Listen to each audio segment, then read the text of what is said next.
Howdy, my name is Ethan Hill. If you were subscribed to my YouTube, you probably already knew that though. I've been gone for about 4.5 months. So what have I been doing in that time?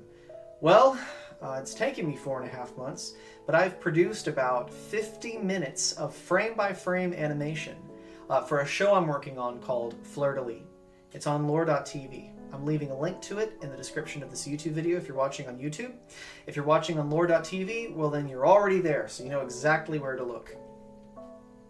Anyway, the show is animated with a budget of approximately what it takes to buy a grilled cheese sandwich from Sonic, so very, very low.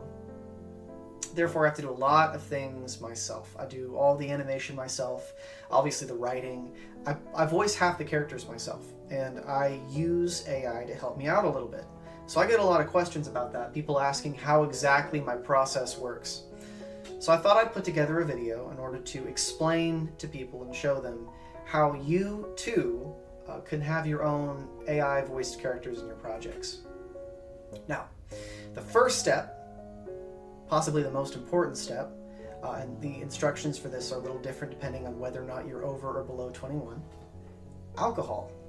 So this right here is Captain Morgan private stock. I got it for about $30. You keep it in your freezer when it's not in use so it's extra chilly. I recommend getting a mug and some Diet Dr. Pepper. So what you do is you take a single shot of the Captain Morgan. You get this cork off. Listen to this, by the way, when I take it off. Ah, such a satisfying sound. I pour about 1 shot into the glass. There we go.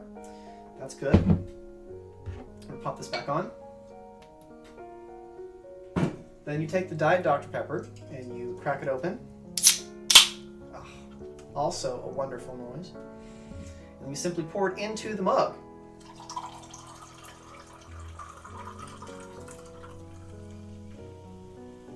Is that not the most delicious sound you've ever heard in your entire life?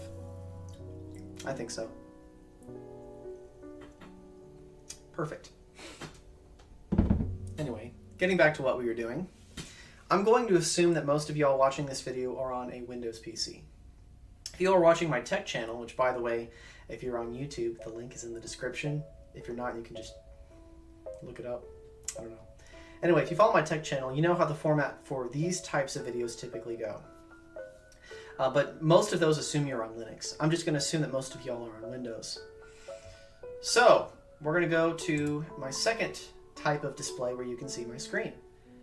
You're going to want to use a tool called SVC Host 6 Fork. It's a really weird name. Let me show you how it's spelled real quick. You can go to the GitHub page here from this. There we go. That's what it looks like. Here we go. Soft VC VITS Singing Voice Conversion Fork. Now, this software was originally designed for those AI singing videos. I don't know if you've seen Frank Sinatra sing different pop songs. They're using this software, and it's super duper useful. About a year ago now, I started experimenting with this to see if I could use it to convert normal speech to a character's voice, and it worked extremely well. So I highly recommend it. Now, this is going to rely on a tool that it's going to expect to be on your computer called Python. Python is both a programming language and a runtime, and I'm going to walk you through how to get that set up. Now, I don't know if any of y'all have been here before. It's a little bit scary, mind you, but it's harmless, I can assure you. The Microsoft Store. Yes, indeed. You go to the Microsoft Store and you type in the word Python, and a couple of things will appear. Python 3.11 is typically what I recommend. It's a high enough version, you shouldn't have any issues. What you want to do is you want to click on it, and then you'll just want to click Install. I already have it, not this version, but a slightly different version installed. It'll work the same way, trust me. And then once that's done, you should be good to go. So how do you know if it's installed? Well, what you want to do is you want to open up a PowerShell window. You can do that by going to your Start menu and just typing in PowerShell, and it'll appear. So I'll open my terminal up real quick. See, get my face out of the way. You can tell if it's installed by typing in the word Python. If it goes to a prompt like this, then Python's been installed from the store. You can get out of this just by typing exit, because we don't want to get into that. Now, what do we do from here to get SVC host? It's a weird name. We'll just say SVC from now on. To get SVC installed, well, there are a couple of ways. Let's go back to the GitHub page real quick and see what we got. All right. So there is a batch file you can download and click, and that will get everything installed for you. Now, I, of course, because I'm me, I had to install it the hard way, which meant I went down here and I just used the terminal. But this should work for you. If this doesn't work, try one of these other options. They're a little bit more involved, but I swear, as long as you copy everything exactly as it's written, just go here and then copy, paste in here, you should be perfectly fine. So, what happens once it's finally installed, after you follow those instructions? Well, you're not going to see it in your start menu. Instead, you're going to want to open it from your command line again. So you're not going to type in the Python command like earlier. You're going to want to make sure that it has a prompt that looks something like this. That means it's the prompt that you have when you just first open PowerShell. And you're going to want to type in svcg. This right here, it might open after a second or two.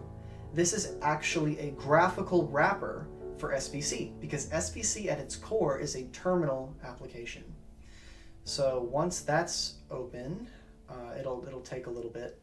There we go, it's on the wrong screen. Let's move you back. It'll look something like this.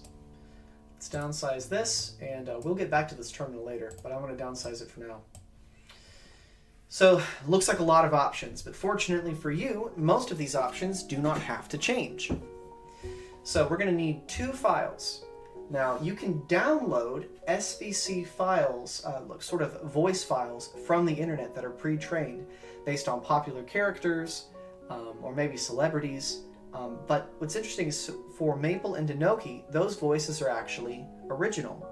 I trained them myself, and the training process I'm not going to get into in this video. It's very long and difficult.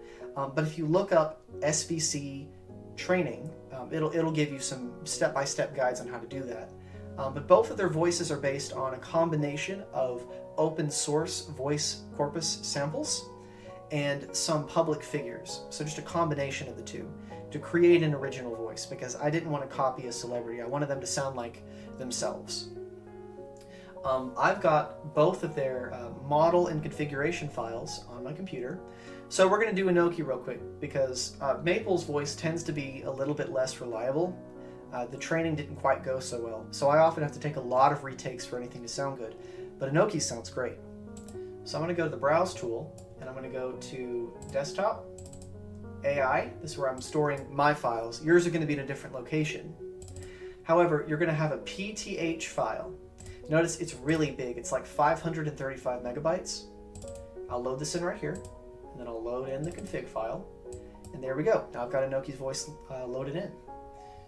Now, the only thing that you might have to adjust here is I'm going to adjust this from 12 to maybe 10 or so. This represents the pitch. If this is on, it'll try to automatically guess what pitch your voice is and then what pitch you want to turn it to. I tend to find that it's a little bit unreliable. I like to manually set the pitch. So what I'm suggesting here is that Enoki's voice is about 10 notes or tones higher pitched than my voice is. Typically for Maple, I set to about 9, and then Enoki's usually about 10. All of these can stay the same. Now what we're going to want to do is we're going to actually want to record some audio. Now I'm going to go here to Audacity, which is my preferred tool for recording audio, but you can use whatever you want. You can use like a voice recorder tool online or the built-in one to Windows. As long as you can speak and get a WAV file back, you're going to be good. So let's go to Audacity, and I'm going to wait for that to load real quick as it loads into the wrong window once again. So I'm going to go here, make it a little bit bigger. I'm going to make sure that it's recording from the proper device, so not audio box. Yeti microphone. That's good, that's good. Playback looks good. So this might be funny for some of y'all who've only ever seen the show. I'm going to be doing an Enoki accent, so you can kind of get an idea of what it sounds like without the effects on it. So this is an example of what it sounds like when I play Enoki.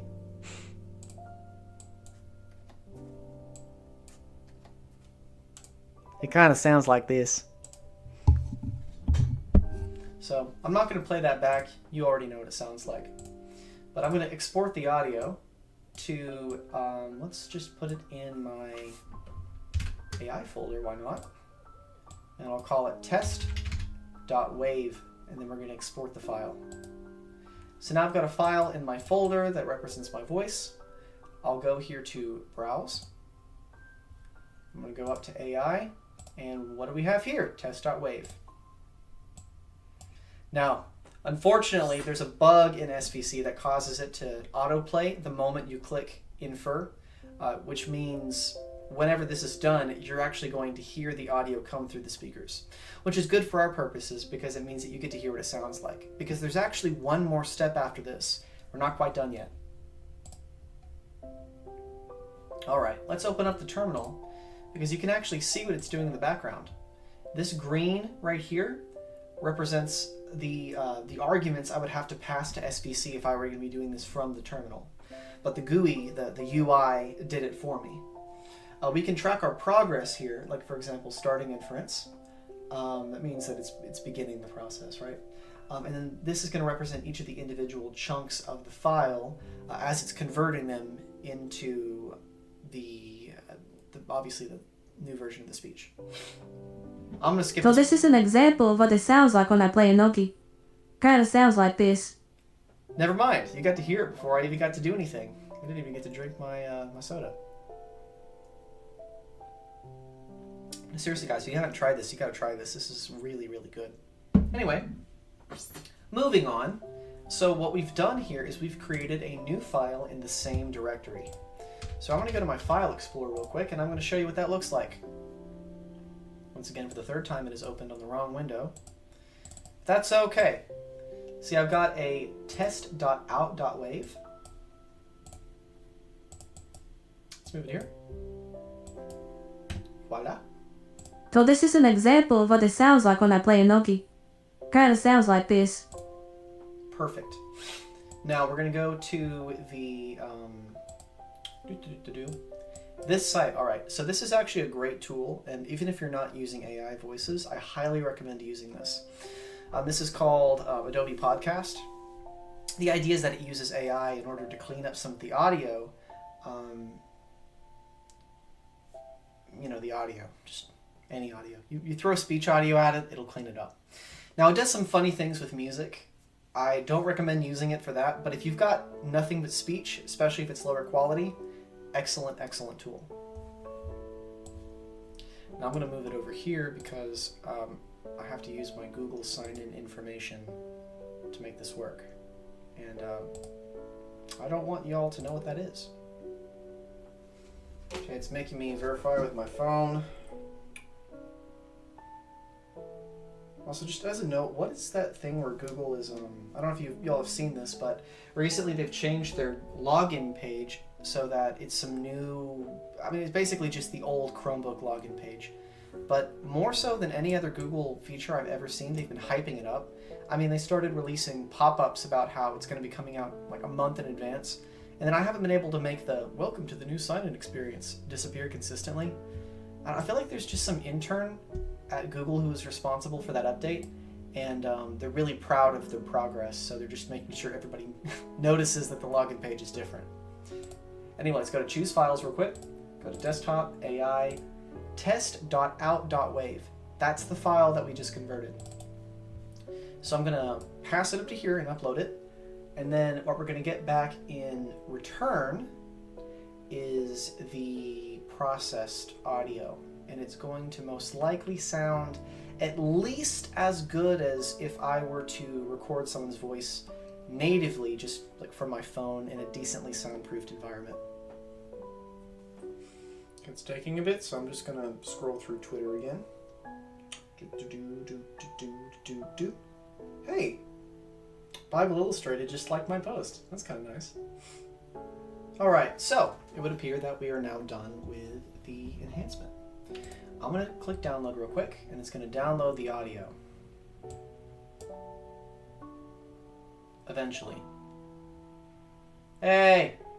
There we go. Okay. So test out, enhanced, whatever, blah, blah, blah. Let's drag it here, okay? All right, and we're going to put this here. And let's listen to it now that it's been enhanced. So this is an example of what it sounds like when I play a Noki. Kinda sounds like this. Voila. Looks like we're done. So, my illustrious viewers, that is how you use AI to produce character voices. Now, obviously, there are a couple of stages in this that you might need to get taken care of before you were to do anything on your own. One of them being the fact that, obviously, I trained my own voices. And I'm not going to show you how to do that because, for example, when I trained Maple's voice, it literally took me 5 days. It was just 5 days of nonstop computing to train. Sorry about all these cuts, by the way. I had spicy chicken tenders from Chicken Express for lunch today. And they're very good. But I know that they're not good for me. Every single time I eat them, I have problems. But I just like them so much that I cannot stop myself. So that is my recommendation to you if you happen to be in the East Texas area. Spicy chicken tenders from Chicken Express, I highly recommend. This has become more of a food review than it has a tech tutorial. I do not apologize for that. Anyway, if you're on YouTube, of course, let me know what you think in the comments. And if you're not on YouTube, well then thank you for watching lore.tv. And I hope to see y'all in the future. Bye for now.